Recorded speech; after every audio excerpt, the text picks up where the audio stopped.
Baik, selamat pagi adik-adik sekalian. Pada sesi pertemuan kali ini, yaitu kuliah pertemuan kedua, kita akan memasuki pelajaran atau perkuliahan strategi penghematan pajak melalui pemilihan bentuk usaha. Minggu lalu kita sudah belajar terkait dengan dasar-dasar manajemen perpajakan, termasuk juga bagaimana kita melakukan manajemen pajak secara baik. Demikian, oke. Nanti kalau untuk yang perkuliahan minggu lalu, silahkan untuk membuka kembali video terkait dengan perkuliahan 1 pada minggu lalu. Baik, kita lanjut kepada materi selanjutnya, bahwa aktivitas perencanaan pajak atau siklus dari perencanaan pajak yang baik adalah dimulai dari sejak sebelum pendirian sampai pendirian suatu entitas usaha, kemudian pada saat perusahaan itu beroperasi, dan juga ketika pada saat perusahaan mau dibubarkan. Ya, perencanaannya akan seperti apa? Oke. Kali ini kita akan membahas yaitu pada saat yang pendirian usaha, ya. Pendirian usaha, sebelum kita mendirikan usaha, ya, ada baiknya kita harus merencanakan secara matang. Antara lain adalah jenis usaha apa saja, ya, bentuknya, ya, jenis bentuk usaha apa saja yang akan kita pilih, gitu ya. Kemudian lokasinya di mana, ya, terkait dengan mungkin dari pemilihan lokasi juga ada insentif-insentif perpajakan yang berlaku, gitu ya. Kemudian pemilihan jenis usaha, jenis usaha apa saja, apakah perusahaan-perusahaan yang industri-industri pionir misalnya, gitu ya, mendapatkan insentif-insentif pajak tertentu, gitu ya. Kemudian pemilihan jenis pembiayaan, pemilihan jenis pembiayaan. Nah, ini mungkin beberapa variabel yang bisa kita pilih, kita bisa rencanakan di awal sebelum kita mendirikan suatu entitas perusahaan. Nah, dalam sesi ini kita membatasi yaitu dari pemilihan bentuk usaha. Untuk yang poin-poin yang lain nanti kita akan bahas di pertemuan-pertemuan selanjutnya. Saya ingin bertanya, apa saja sih bentuk-bentuk badan usaha yang adik-adik kenal, gitu ya? Mungkin adik kenal sudah ada namanya PT, perusahaan orang per orang atau perseorangan atau firma atau CV atau apa ya, kongsi seperti itu, ya. Nah, itu diantaranya bentuk-bentuk badan usaha. Baik, bentuk badan usaha di Indonesia, ya, yang kita kenal itu ada 3 kategori, ya. Perusahaan dalam bentuk usaha perorangan atau proprietorship, ya, badan usaha kemitraan atau partnership, dan badan usaha korporasi. Nah, badan usaha perseorangan artinya bahwa badan usaha itu dimiliki atau didirikan oleh orang per orang, begitu. Kemudian badan usaha kemitraan ini lebih dari 1 orang, contohnya adalah firma, CV, kongsi. Kemudian yang badan usaha dalam bentuk korporasi contohnya adalah perseroan terbatas, koperasi, yayasan. Selanjutnya mungkin ada beberapa bentuk yang lain yang kita kenal, yaitu adalah konsorsium atau joint venture atau KSO, ya, kerjasama operasi, ada franchise, ada bentuk usaha tetap atau BUT. Ini adalah perwakilan dari usaha di luar negeri yang melaksanakan operasional mereka di Indonesia yang tidak berbentuk PT, seperti itu. Nah, kita mengenal dulu. Baik, bentuk usaha perseorangan didefinisikan sebagai suatu badan usaha di mana seluruh modalnya dimiliki oleh 1 orang, ya. Seluruh modalnya dimiliki oleh 1 orang dan konsekuensi tanggung jawabnya juga berada penuh pada orang tersebut, gitu ya. Nah, dari bentuk perseorangan ini memang beberapa juga ada memiliki kelebihan, juga kelemahannya masing-masing. Kelebihannya antara lain pengambilan keputusan yang cepat. Kenapa? Karena memang tidak perlu mengumpulkan semua anggota organisasi, ya. Cukup dia sendiri mengambil keputusan sehingga cepat, gitu. Saya maunya akan berusaha di bidang A misalnya, gitu, atau beralih ke suatu usaha B gitu. Dia keputusannya cepat karena tidak harus menunggu keputusan dari orang lain gitu ya, anggota yang lain. Kemudian aspek perpajakannya relatif belum terjangkau. Artinya bahwa mungkin kalau misalnya perseorangan ini yang masih tradisional gitu ya, masih tradisional. Tapi kalau sudah modern, sudah administrasinya sudah bagus, tentu saja aspek perpajakannya akan sama ya, sesuai dengan bentuk usaha yang lain. Sistem organisasi yang sederhana ya, karena SDM-nya sedikit ya tentu sederhana gitu ya. Nah, ini suatu kelebihan juga sebenarnya. Kemudian kelemahannya karena dia sendiri maka resikonya akan ditanggung sendiri ya. Kemudian karena dia sendiri juga ya sebagian besar permodalannya adalah terbatas. Walaupun mungkin ada beberapa orang per orang yang punya perusahaan pribadi yang modalnya juga besar. Nah, tapi sebagian besar modalnya akan terbatas ya. Di samping itu expertise atau SDM yang dimiliki juga terbatas karena dia sendiri gitu ya. Karena dia sendiri, kecuali dia bisa memanage ya dengan sangat baik gitu. Dia bisa memanage orang-orang yang memiliki SDM yang bagus, dia kumpulkan gitu ya, bisa. Tapi sepanjang dia semua tangani sendiri ya, karena karena dia seorang sendiri yang memiliki, itu sebagian besar sih masih terbatas gitu ya. Kemudian kelangsungan usaha atau going concern yang rendah ya, karena dia sendiri, misalnya orang ini sakit, tentu saja siapa yang menjalankan perusahaan itu gitu ya. Perusahaan itu jadi keberlangsungannya menjadi sangat terbatas. Nah, itu adalah kelemahannya. Kita lihat lebih lanjut lagi CV atau Commanditaire Penotskap ya. Suatu bentuk badan usaha persekutuan yang didirikan oleh 2 orang atau lebih, di mana beberapa anggotanya memiliki tanggung jawab yang tak terbatas. Walaupun mungkin sesuai perjanjian mereka, beberapa anggota juga memiliki tanggung jawab yang terbatas sesuai dengan apa yang diperjanjikan dalam pembentukan atau pendirian dari CP tersebut gitu ya. Nah, CP ini terdiri atas pesero-pesero atau disebut dengan sekutu. Makanya disebut dengan persekutuan gitu ya. Ada yang pesero aktif yang memang menjalankan kepengurusan di CP tersebut, ada juga yang pasif gitu. Yang aktif ini sebagai pengurus ya biasanya, termasuk juga yang menjalankan administrasi seperti itu. Kemudian yang aktif ini hanya ikut namanya saja, kemudian dia hanya menyetorkan modal dan tidak turut campur dalam pengendalian maupun kepengurusan dari kegiatan organisasi tersebut gitu. Nah, kalau kita lihat kelebihan dan kelemahan dari CV ini ya, dibandingkan mungkin dengan nanti PT gitu ya. CV ini sebagian orang memandang bahwa proses pendiriannya masih tergolong mudah. Mungkin barangkali sekarang mungkin sama ya, karena penyetaran kepengurusan pengurusan CV atau birokrasi kepengurusan ya. Kemudian kemampuan manajemen badan usaha berbentuk CP umumnya lebih besar karena di situ sudah berkumpul lebih dari 1 orang gitu ya. SDM-nya sudah lebih baik dibandingkan dengan perusahaan yang skala atau bentuk perorangan tadi.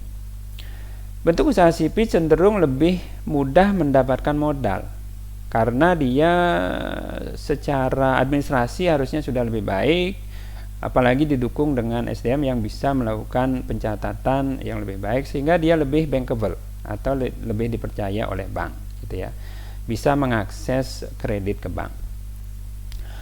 Biasanya CP lebih mudah berkembang karena manajemennya diisi oleh lebih banyak profesional gitu ya. Kemudian pengelolaannya juga menjadi lebih baik. Risiko perusahaan ditanggung bersama-sama oleh para sekutu. Kemudian pembagian keuntungan bukan objek pajak penghasilan. Nah, ini yang terakhir nih menarik nih ya. Nanti kita akan bahas lebih lanjut, kita akan perbandingkan bagaimana sih perpajakan atau aspek perpajakan terkait dengan pembagian keuntungan oleh CV maupun pembagian keuntungan oleh perorangan ataupun oleh PT seperti itu. Nah, kelemahan-kelemahan dari CV antara lain adalah operasional CP tergantung pada sekutu aktif. Sementara yang pasif ya tinggal hanya nama saja, dia tidak ikut gitu. Kemudian modal yang telah disetorkan ke perusahaan sangat sulit untuk ditarik kembali ya. Ini bukan seperti saham gitu ya. Jadi kalau misalnya modal itu sudah terpakai, maka tidak bisa ditarik kembali gitu. Kemudian mudah terjadi konflik antara sekutu pengusaha di dalam CP. Ini relatif ya, tidak semua seperti itu. Tergantung pada pengelolaan dan chemistry dari yang mendirikan CP tersebut. Kemudian lanjutnya kita akan lihat perseroan terbatas atau PT, yaitu suatu badan atau suatu bentuk badan usaha yang berbadan hukum, di mana modalnya terdiri dari saham-saham. Ya, pemiliknya memiliki saham-saham, gitu ya, di koperasi, perseroan terbatas tersebut. Ya. Jadi permodalannya terdiri atas saham-saham. Jadi perseroan terbatas ini mengeluarkan lembar-lembar saham, kemudian dimiliki oleh pemegang saham nantinya. Gitu. Nah, PT ini diatur dalam Undang-Undang PT, yaitu Undang-Undang PT nomor 40 tahun 2007. Nanti adik-adik bisa buka, bisa baca lebih detail apa isi undang-undang di sana, silahkan. Nanti saya kasih di GCR, juga saya uploadkan supaya adik-adik bisa membacanya. Kemudian ciri-ciri PT yang kita bisa identifikasi adalah pendirian PT bertujuan untuk mencari keuntungan. Ya, sebagian besar adalah bertujuan, walaupun ada 1-2 ya mungkin, tapi PT pada umumnya adalah tujuannya adalah profit oriented. Kemudian perseroan terbatas memiliki fungsi ekonomi, tentu saja ya, tadi karena profit oriented ya. Dia memobilisasi sumber daya ekonomi supaya dia bisa menghasilkan profit yang maksimal, begitu. Kemudian modal PT berasal dari saham-saham dan obligasi. Ya, jadi saham-saham ini dibeli atau dipegang oleh para pemegang saham gitu ya. Modalnya terdiri atas saham-saham atau andil-andil ya. Kemudian kekuasaan tertinggi ditentukan melalui rapat umum pemegang saham. Ya, jadi para pemegang saham kumpul rapat. Nah, keputusan yang dihasilkan adalah keputusan tertinggi bagi PT tersebut. Ya, apapun kebijakan, yaitu nanti keputusan tertinggi atau kekuasaan tertinggi ada di tangan RUPS, di lembaga RUPS ini. Pemilik saham memiliki tanggung jawab terhadap perusahaan terbatas. Ya, ini kata-kata terbatas. Jadi kalau tadi di perusahaan perseorangan itu tidak terbatas, ya, dia dibebankan sepenuhnya tanggung jawabnya kepada pemilik perusahaan tersebut. Di CP juga tidak terbatas. Artinya tidak terbatas itu artinya bahwa apabila ada permasalahan seperti tuntutan hukum, tuntutan kerugian ekonomi gitu ya, itu pemilik perusahaan akan mengganti secara tidak terbatas, artinya sampai dengan kekayaan pribadinya. Nah, kalau ini terbatas, artinya bahwa terbatas sebesar modal atau persentase modal yang dimilikinya di PT tersebut. Kalau dia memiliki modal 20%, ya berarti tanggung jawab dia terbatas 20%. Demikian juga haknya, kalau misalnya membagikan laba, membagikan keuntungan atau dividen, maka dia juga mendapat terbatas sebesar 20%. Kemudian keuntungan yang didapatkan oleh pemilik saham atau pemegang saham adalah disebut dengan dividen. Ya, kalau di CV namanya free float, kalau koperasi namanya SHU, kalau PT namanya dividen. Gitu. Perusahaan dipimpin oleh dewan direksi, ada direktur utama, gitu ya. Kemudian di situ juga diawasi oleh komisaris. Nah, selanjutnya kalau kita lihat kelebihan dan kelemahannya dari perseroan terbatas, karena modalnya terdiri atas saham-saham, ini going concern-nya dikatakan terjamin, lebih terjamin ya. Lebih terjamin karena apa? Kalau misalnya PT ini tidak kekurangan modal gitu, PT ini bisa menerbitkan saham dan dijual kepada pemegang saham potensial. Pemindahan modal lebih mudah karena adanya cuma pemindahan saham. Beda dengan CV karena dia melekat gitu ya, melekat kepada si para peseronya atau sekutunya. Cakupan permodalan lebih luas karena bisa mengeluarkan saham tadi, bahkan juga bisa mengeluarkan obligasi gitu. Jadi untuk permodalan selain juga bisa mengakses perbankan lebih mudah kalau bentuknya CP ya dalam prakteknya. Dalam bentuk PT dalam prakteknya. CV juga demikian. Kelemahan PT, pendirian memerlukan biaya besar, relatif ini. Relatif. Jadi CV pun cukup besar, tergantung ya. Tergantung orang mendirikannya. Apakah dia memiliki dana besar atau dananya terbatas gitu. Jadi relatif. Proses pendirian relatif lebih sulit, saat ini tidak juga sih. Ya dulu mungkin sebagian orang memandang lebih sulit karena lebih lama, persyaratannya lebih banyak, waktu yang dibutuhkan lebih lama gitu ya.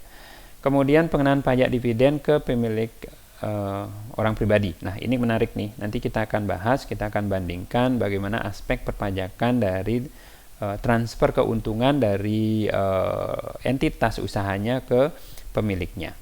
Oke, kita lanjut dulu. Nah kemudian PT ada juga dikenal sebagai PT tertutup, di mana saham atas PT tersebut tidak diperdagangkan di pasar saham atau bursa efek ya. Sebaliknya maka disebut dengan PT terbuka. Artinya setiap orang, setiap masyarakat memungkinkan bisa memiliki PT tersebut dengan membeli sahamnya di pasar saham ya. Nah, biasanya di Indonesia PT ini di belakangnya ada extension TBK, itu artinya PT terbuka. Jadi dia sahamnya diperdagangkan di bursa. Kemudian kita coba lihat organisasi atau entitas hukum, ya, entitas usaha yang berbadan hukum, yayasan. Yayasan diartikan adalah sebuah organisasi atau badan hukum yang memiliki tujuan dan maksud yang dimana tujuan tersebut bersifat sosial, keagamaan, dan kemanusiaan. Nah, yayasan ini didirikan oleh beberapa orang, bahkan satu orang, dengan cara memisahkan sebagian harta mereka, harta pendirinya, untuk menjadi kekayaan awal yayasan tersebut. Ya, jadi dari modalnya itu modal dari pendiri untuk awal ya. Pendirian yayasan dilakukan melalui akta notaris ya, yang lain-lain juga sama ya. PT pun, CP pun menggunakan akta notaris.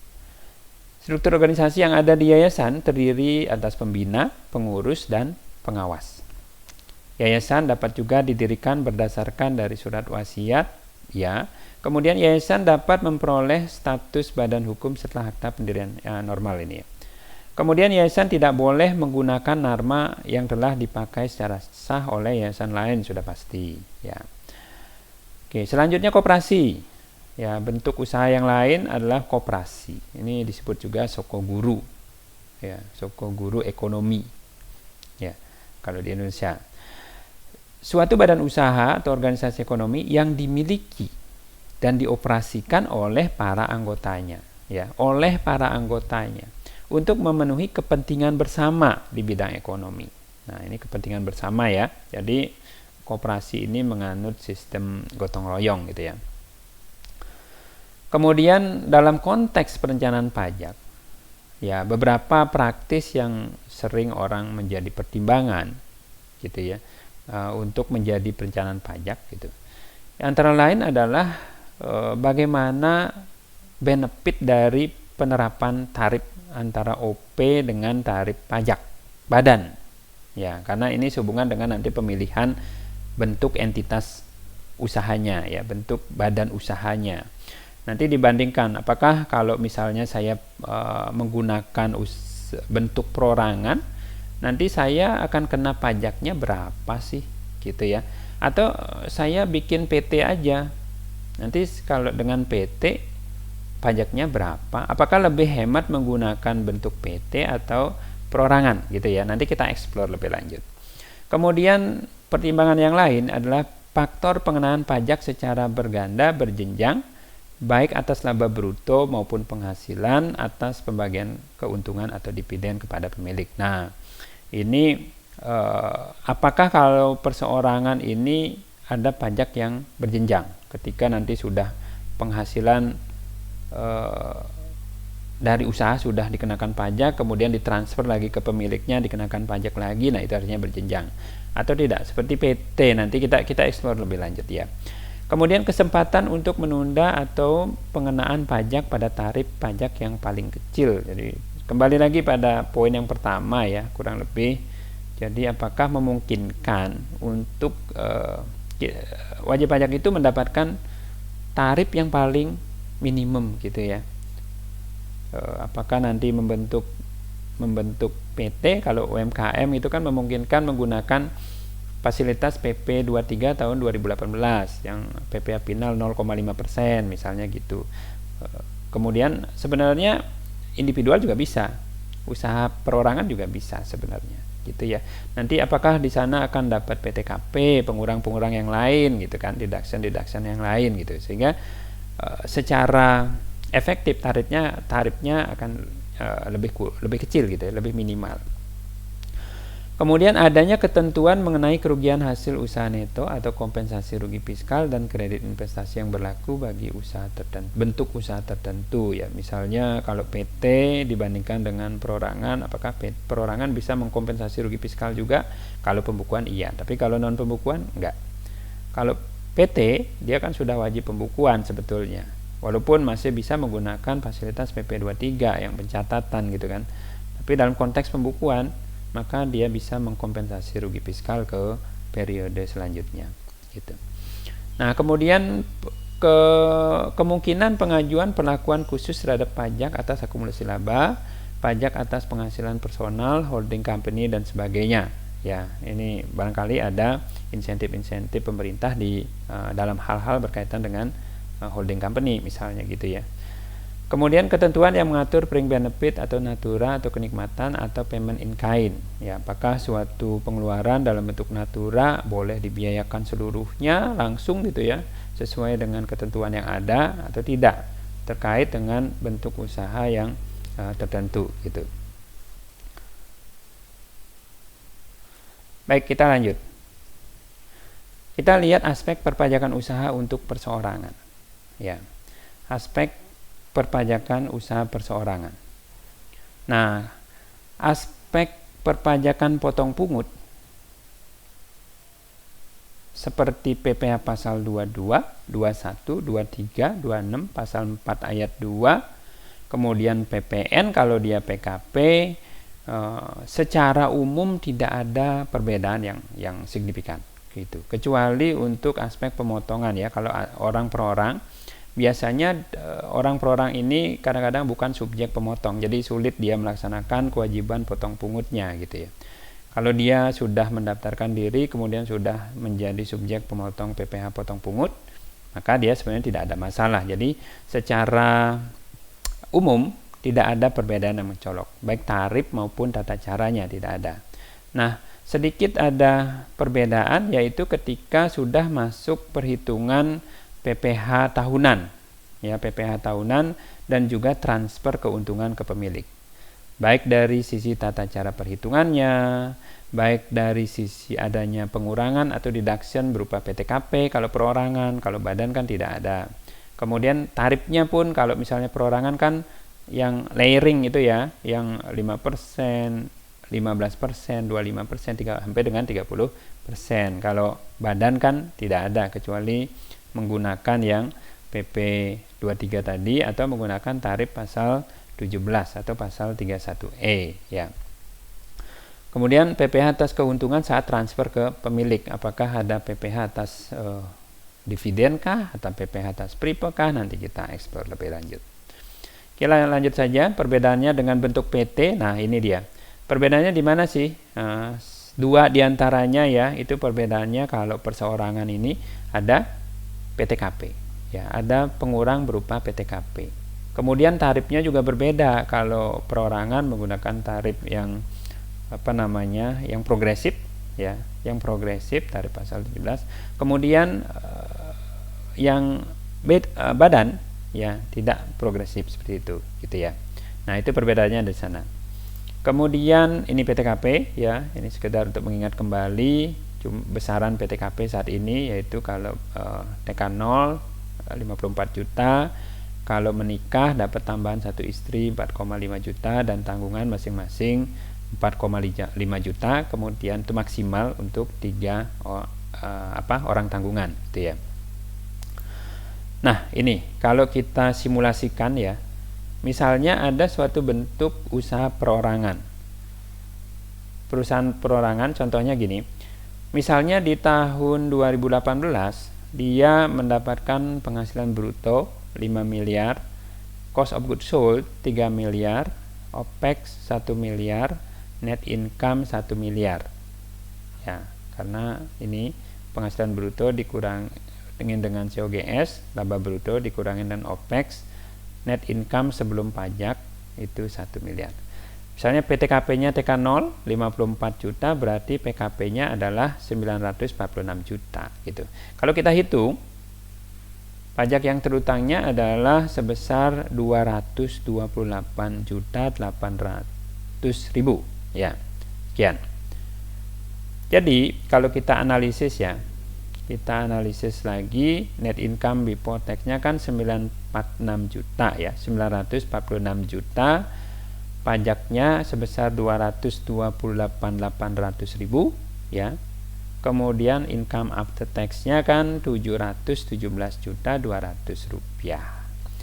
Nah, menariknya di sini adalah ketika si pemilik usaha mengambil keuntungannya, ya namanya sudah perorangan gitu ya, sudah di kantong dia sendiri, bahkan untuk rekening yang dia pakai juga rekening pribadi gitu, jadi tidak ada transfer pada dasarnya, sehingga tidak ada perpajakan dikenakan di sini ya, memang tidak ada secara ketentuan, tidak ada perpajakan yang dikenakan, sehingga yang diterima oleh pemilik utuh 717 juta 200 ribu. Nah kemudian kalau kita cari tarif efektifnya, berapa sih beban pajak yang ada atas keseluruhan ini ya, beban pajak badan ya. Jadi 228 per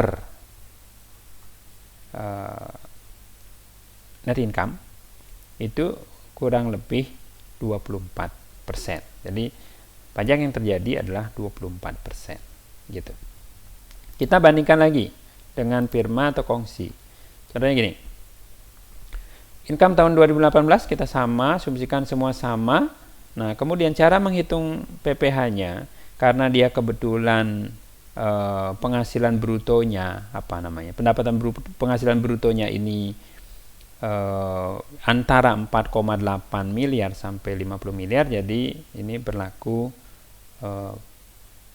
pengenaan tarif pasal 31E Undang-Undang PPh, di mana ada sebagian laba yang mendapat fasilitas tarif pengurangan tarif 50%, dan sisa labanya ada yang tidak mendapat pengurangan. Jadi kalau dihitung dengan menggunakan pasal 31E, pajak yang dihasilkan adalah 130 juta ya.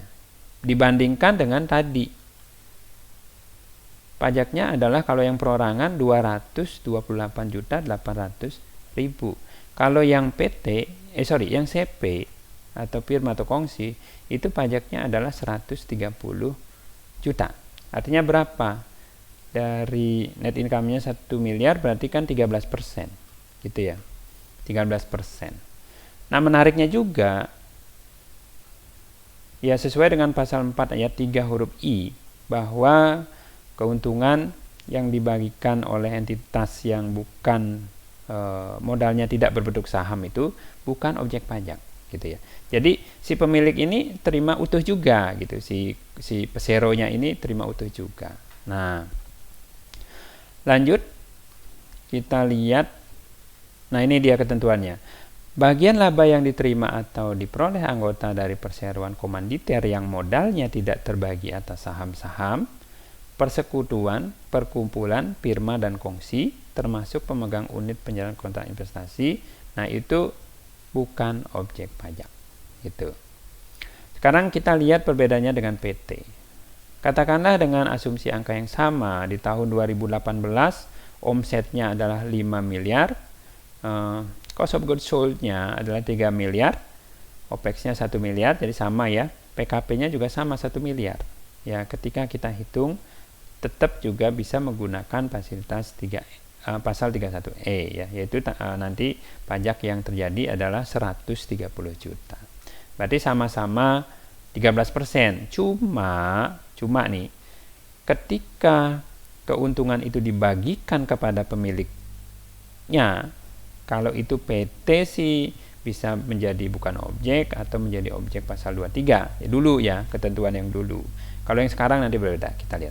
Nah, kalau asumsi PT katakanlah dia terkena PPh final 10%, berarti kan dari income after tax ya, income after PPh badan, berarti 870 juta ini kalau diambil semua, ditransfer semua ke pemiliknya, kalau kena PPh lagi 10%, berarti si pemiliknya akan terima 783 juta gitu ya.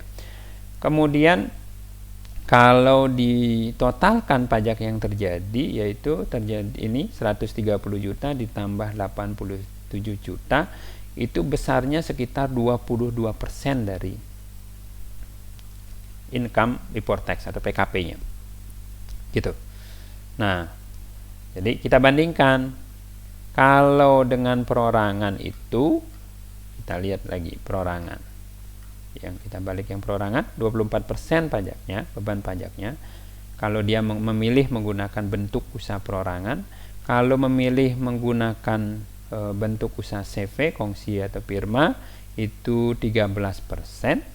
Kemudian kalau menggunakan PT itu 22%. Jadi secara besaran beban pajak saja, hanya semata-mata besaran beban pajak saja, tentu akan memilih CV gitu kan. Nah, tapi kan tidak semata-mata itu gitu ya. Tanggung jawab yang tidak terbatas misalnya seperti itu. Kemudian nah ini terkait dengan yang pengenaan objek PPh. Dividen atau bagian laba yang diterima atau diperoleh perseroan terbatas sebagai wajib pajak dalam negeri, operasi atau badan usaha milik daerah dari penyerahan modal yang badan usaha didirikan dan bertempat kedudukan di Indonesia. Nah, ini bukan objek pajak dengan syarat bahwa dividen yang berasal dari cadangan laba yang ditahan, kemudian bagi perseroan terbatas, badan usaha milik negara, badan usaha milik daerah yang menerima dividen, kepemilikan saham pada badan yang memberikan dividen paling rendah 25%. Nah, ini saya sampaikan bahwa ketentuan ini sudah diubah ya, ketika berlakunya Undang-Undang Cipta Kerja. Jadi ketentuan inilah ketentuan yang lama gitu. Jadi perlu diingat ya, karena ini masa beralih antara dari ketentuan yang lama ke ketentuan yang baru. Saya memang tetap berikan pengantar menggunakan masih ketentuan yang lama, tapi setelah ini nanti kita lihat ketentuan barunya seperti apa gitu ya. Oke, ujung-ujungnya dari perencanaan ini bagaimana mencari keuntungan after tax yang lebih baik gitu, lebih besar gitu. Jadi memaksimalkan keuntungan dengan meminimalkan beban ya, memilih bentuk usaha yang memberikan keuntungan dari sisi perpajakan ya, dari sisi perpajakannya beban pajaknya kecil gitu. Oke, kita lihat sekarang isu-isu yang terkini terkait dengan transfer keuntungan kepada pemilik ya. Kita overview beberapa peraturan pelaksanaan Undang-Undang Cipta Kerja terkait dengan transfer keuntungan kepada pemilik. Oke, dividen dari dalam negeri. Nah, apabila dividen diterima oleh wajib pajak orang pribadi, kalau tadi kan kena 10% yang dulu ya, ketentuan yang dulu. Kalau yang sekarang di Undang-Undang Cipta Kerja ini, dia akan tidak dikenakan PPh. Tapi dengan syarat harus dividen itu diinvestasikan di wilayah NKRI dalam jangka waktu tertentu. Nah, nanti kita lihat jangka waktunya. Diterima oleh wajib pajak badan sudah langsung menjadi bukan objek ya, non objek pajak. Jadi tidak dikenakan PPh lagi gitu ya. Kalau dulu kan melihat berapa persentasenya. Kalau persentasenya minimal 25% gitu ke atas, maka tidak menjadi objek pajak, tapi di bawah itu akan menjadi objek PPh pasal 23. Itu dulu. Kalau sekarang sudah berubah. Jadi ingat ya, jadi sudah berubah. Jadi jangan pakai ketentuan yang dulu, tapi tergantung tahunnya, keterjadiannya. Kalau terjadi setelah 2020 dan seterusnya, maka sudah tidak berlaku. Kemudian dividen dari luar negeri yang diterima dari entitas yang masuk bursa. Nah, dividen itu dikecualikan dari objek pajak sebesar yang diinvestasikan di wilayah NKRI dalam jangka waktu tertentu. Sama ya, kurang lebih yang OP kayak tadi ya. Kemudian non bursa diinvestasikan paling sedikit 30% dari laba setelah pajak sebelum diterbitkan SKP. Jadi sampai dengan sebelum diterbitkan SKP dia harus diinvestasikan 30% dari laba setelah pajak. Kalau kurang dari, misalnya gini, laba setelah pajak dari entitas di luar negeri yang non bursa ini, misalnya 1 miliar gitu ya, maka supaya tidak menjadi objek pajak atas dividen yang diterima itu, minimal 30%-nya itu harus diinvestasikan di Indonesia. Berarti berapa tuh? Berarti 300 juta minimal tuh ya, harus diinvestasikan. Kalau kurang, nah berarti selisihnya katakanlah dia investasikan 20%, berarti karena mencapai minimal ini, angka minimal berarti 10%-nya akan dikenakan pajak sesuai dengan tarif yang berlaku gitu ya. Kemudian penghasilan setelah pajak dari BUT di luar negeri. Nah, ini tidak menjadi objek pajak bila diinvestasikan di wilayah NKRI dalam jangka waktu tertentu. Kemudian penghasilan dari luar negeri tanpa melalui BUT bukan objek pajak bila diinvestasikan di wilayah NKRI dalam jangka waktu tertentu. Kemudian penghasilan tersebut memang berasal dari usaha aktif ya di luar negeri, dan penghasilan dari luar negeri yang bersumber dari kegiatan di luar negeri, bukan dari kegiatan yang lainnya gitu ya. Dari intinya adalah kegiatan dari luar negeri. Kemudian bentuk-bentuk investasi yang sudah diatur adalah satu, investasi SBN RI, Surat Berharga Negara Republik Indonesia, dan SBSN RI. Kemudian obligasi atau sukuk BUMN yang perdagangannya diawasi oleh OJK. Ketiga, obligasi atau sukuk lembaga pembiayaan yang dimiliki oleh pemerintah yang perdagangannya diawasi oleh OJK. Investasi keuangan pada bank persepsi termasuk bank syariah, obligasi atau sukuk perusahaan swasta yang perdagangannya juga diawasi OJK, investasi infrastruktur melalui kerjasama pemerintah dengan badan usaha, investasi sektor real berdasarkan prioritas yang ditentukan oleh pemerintah, penyertaan modal pada perusahaan yang baru didirikan dan berkedudukan di Indonesia sebagai pemegang saham, penyertaan modal pada perusahaan yang sudah didirikan dan berkedudukan di Indonesia dengan sebagai pemegang saham, kerjasama dengan lembaga pengelola investasi, penggunaan untuk mendukung kegiatan usaha lainnya dalam bentuk penyaluran pinjaman bagi usaha mikro, kecil di NKRI, bentuk usaha lainnya yang sah ya. Nah, ini adalah bentuk-bentuk investasi yang dibatasi, maksudnya diatur ya. Kalau diinvestasikan dalam bentuk-bentuk investasi ini jangka waktu tertentu, maka keuntungan tadi atau dividen tadi akan menjadi non objek PPh gitu ya, suatu benefit ya. Jadi dalam perencanaan pajak maka bisa memanfaatkan ini gitu supaya keuntungan menjadi maksimal, beban pajaknya menjadi lebih kecil ketimbang tidak memanfaatkan aturan-aturan yang ada gitu. Kemudian jangka waktu investasi yang tadi disebutkan di depan, kalau WPOP itu pada akhir bulan ketiga setelah tahun pajak berakhir, untuk tahun pajak diterima atau diperolehnya dividen atau penghasilan lain gitu ya. Untuk WP Badan akhir bulan keempat setelah tahun pajak berakhir. Nah, untuk holding investasi ya, perusahaan investment company ya, paling singkat selama 3 tahun pajak terhitung setelah tahun pajak dividen atau penghasilan lain diterima atau diperoleh ya. Investasi tidak dapat dialihkan. Kemudian wajib pajak yang memanfaatkan ini tadi insentif untuk tidak menjadi objek pajak tadi ya atas keuntungan atau dividen, harus melaporkan atau menyampaikan laporan realisasi investasi secara berkala paling lambat akhir bulan ketiga untuk wajib pajak OP, dan akhir bulan keempat untuk wajib pajak badan. Kemudian disampaikan sampai dengan tahun ketiga sejak tahun pajak diterima atau diperoleh, gitu ya. Nah, contohnya gini. Tuan A memiliki 100% saham PT XYZ. Tuan A memiliki 100% saham PT XYZ. Pada tahun 2019, PT XYZ membukukan laba setelah pajak sebesar 100 juta. Pada tanggal 3 November 2020, PT XYZ membagikan dividen 30% dari laba setelah pajak. Dividen sebesar 30 juta, artinya 30%-nya ya. Dividen 30 juta diinvestasikan oleh Tuan A di dalam wilayah Indonesia pada tanggal 10 Maret 2021.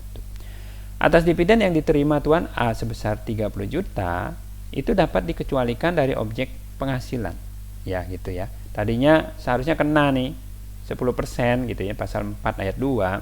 Cuma menurut ketentuan yang baru, ini bisa dikecualikan tapi dengan syarat.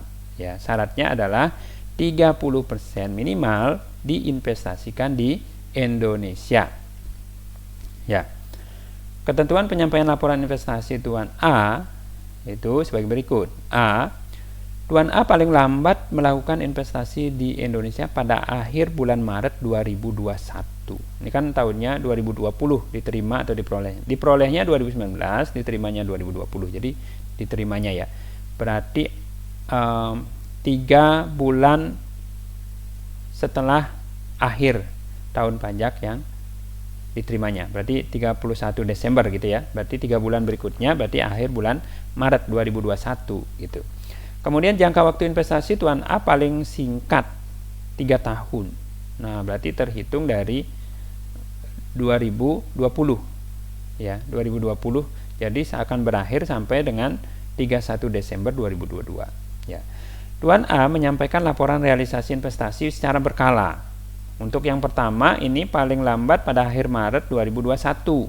Periode untuk November 20 sampai dengan 31 Desember 2020. Kemudian kedua ya pada akhir bulan Maret 2022. Jadi setiap tahun nih ya. Kemudian yang ketiga dan terakhir ini paling lambat akhir bulan Maret tahun 2023 ya, yang terakhir di tahun ketiga begitu.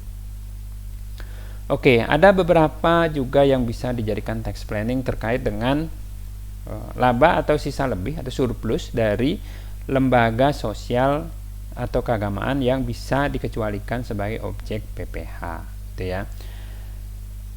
Lembaga keagamaan ini tentunya adalah lembaga-lembaga yang walaupun dia menghimpun pendanaan tetapi bukan untuk profit oriented. Jadi hanya untuk semata-mata untuk mengurus tempat ibadah atau kegiatan bidang sosial maupun keagamaan ya. Kemudian yang disebut dengan sisa lebih ya. Sisa lebih merupakan selisih lebih dari penghitungan seluruh penghasilan yang diterima atau diperoleh selain penghasilan yang dikenai PPh yang bersifat final dan dikurangin biaya. Jadi surplus ya, sisa lebih antara pemasukan dengan pengeluaran. Nah, kalau ada pemasukannya 100, pengeluarannya 70, berarti ada surplus 30. Nah, ini bisa tidak dikenakan PPh, tapi dengan syarat gitu ya, dengan syarat. Sisa lebih yang diterima atau diperoleh badan atau lembaga sosial atau keagamaan dikecualikan, artinya tidak akan dikenakan PPh gitu ya. Dengan syaratnya adalah digunakan untuk pembangunan atau pengadaan sarana prasarana kegiatan sosial atau keagamaan paling sedikit sebesar 25% dari jumlah sisa lebihnya itu. Tadi kalau misalnya katakanlah sisa lebihnya 100 juta gitu ya, minimal 25 juta harus digunakan sebagai pengadaan sarana dan prasarana seperti itu. Jadi kalau itu kurang ya maka nanti akan dikenakan, akan menjadi objek pajak sebaliknya gitu ya. Kemudian dialokasikan dalam bentuk dana abadi dalam hal terdapat sisa atas penggunaan sisa lebih untuk pembangunan atau pengadaan sarana dan prasarana. Maksudnya gini, yang tadinya udah 25 juta tadi dialokasikan ya, Kemudian pembangunan hanya 20 juta, berarti sisa 5 juta. Itu nggak boleh dibagikan atau diambil lagi, gitu tidak. Jadi itu harus ditampung menjadi menambah saldo dana abadi, gitu ya. Kemudian pengadaan sarana prasarana ini paling lama itu berlaku sampai 4 tahun, ya. Sejak sisa lebih diterima atau diperoleh. Jadi kalau tahun ini misalnya tahun lalu 2019 atau 2020 lah, 2020 ada sisa lebih sebesar 30 juta gitu ya, 30 juta. Kemudian ini 30 juta ini batas waktu paling lama penggunaannya gitu, itu adalah selama 4 tahun ya. Kalau tidak digunakan, tidak tidak habis digunakan, maka itu akan menjadi objek gitu ya. Jadi harus digunakan untuk membangun pengadaan sarana dan prasarana. Nah, setelah lewat itu maka tetap menjadi udah lewat lah batas waktunya, menjadi bukan objek gitu ya.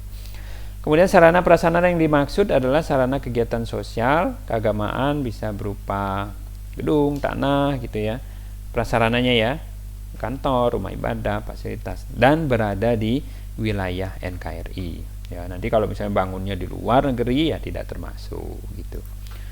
Kemudian dana abadi. Ya, dana abadi yang untuk menjamin keberlangsungan program sosial atau keagamaan yang tidak dapat digunakan untuk membiayai kegiatan operasional. Ini adalah kas terikat lah, tidak bisa digunakan sembarangan gitu ya. Ini dana ini terus dikembangkan, hasilnya itu baru digunakan operasional. Tapi dana abadi induk dananya itu tidak boleh, itu disimpan dan dikelola gitu ya, dikelola atau ditabung gitu ya, atau dikembangkan. Kemudian alokasi untuk pasos-pasum ya. Kemudian pelaporan. Nah, pelaporan jumlah sisa lebih. Badan atau lembaga sosial atau keagamaan harus membuat laporan jumlah sisa lebih yang digunakan untuk pembangunan atau pengadaan sarana dan prasarana. Gitu. Laporan jumlah sisa lebih disampaikan pada KPP setempat melalui lampiran SPT tahunan PPH. Nah, dalam hal tidak membuat laporan ini, maka sisa lebih itu akan menjadi objek PPH. Nah, seperti ini yang di bawah. Sisa lebih sebagai objek PPH. Jumlah sisa lebih yang tidak digunakan untuk pembangunan atau pengadaan sarana prasarana dalam 4 tahun diakui sebagai objek pajak penghasilan. Artinya apa? Dalam 4 tahun itu harus digunakan. Kalau nggak digunakan, sisa, nah itu akan menjadi objek PPH, akan dikenakan pajak sesuai dengan ketentuan yang berlaku gitu ya. Oke, sampai di sini. Silakan yang mengajukan pertanyaan, silakan di chat atau meninggalkan pesan di GCR. Terima kasih adik-adik, kita akan ketemu lagi dalam video selanjutnya di minggu depan. Terima kasih, selamat pagi.